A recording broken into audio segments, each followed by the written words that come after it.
السلام علیکم ورحمۃ اللہ وبرکاتہ۔ میرا آج کا وظیفہ، میرا آج کا عمل رمضان المبارک کے حوالے سے ہے۔ یہ ایسا عمل ہے کہ یہ عام دنوں میں بھی کر سکتے ہیں ہر نماز کے بعد۔ اگر آپ عامل بننا چاہتے ہیں، اگر آپ چاہتے ہیں کہ ہاتھ اٹھاتے ہی آپ کی دعا قبول ہو، تو اگر شعبان المعظم کے مہینے میں نیکیاں دگنی ہو جاتی ہیں، اس کی برکات زیادہ بڑھ جاتی ہے، اس لیے شعبان المعظم کے مہینے میں اور رمضان المبارک کے مہینے میں بھی یہ کیجیے، اور عام دنوں میں بھی کر سکتے ہیں۔ آپ چاہتے ہیں کہ ہاتھ اٹھاتے ہی آپ کی ہر دعا قبول ہو، تو حضرت علی المرتضیٰ کے پاس ایک شخص آیا، کہنے لگا کہ بتا دیجئے حضرت، بتا دیجئے کہ اسم اعظم کیا ہے۔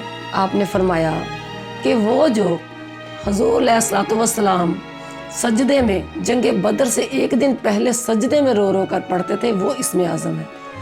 کہنے لگے، فرمایا کون سا عمل ہے؟ کہنے لگے آیت الکرسی کے 2 اسم مبارک، یا حی یا قیوم، سجدے میں رو رو کر پڑھا، اللہ تعالیٰ نے ان کو جنگ بدر میں فتح عطا فرمائی۔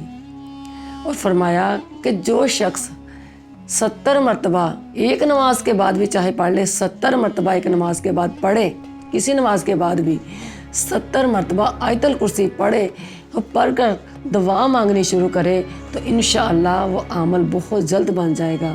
اللہ سے ہاتھ اٹھائے گا اور ہاتھ اٹھاتے ہی اپنا مسئلہ حل کروا لے گا۔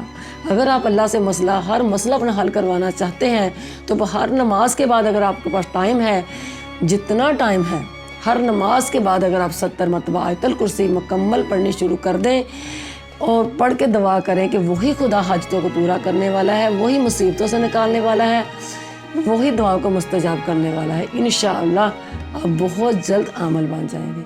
میری دعا ہے کہ اللہ تعالیٰ اس رمضان المبارک کے مہینے کے صدقے آپ کی ہر وہ دعا قبول کرے جس کی آپ کو خواہش ہے، اور ہر وہ چیز عطا کرے جو آپ کو چاہیے۔ آمین۔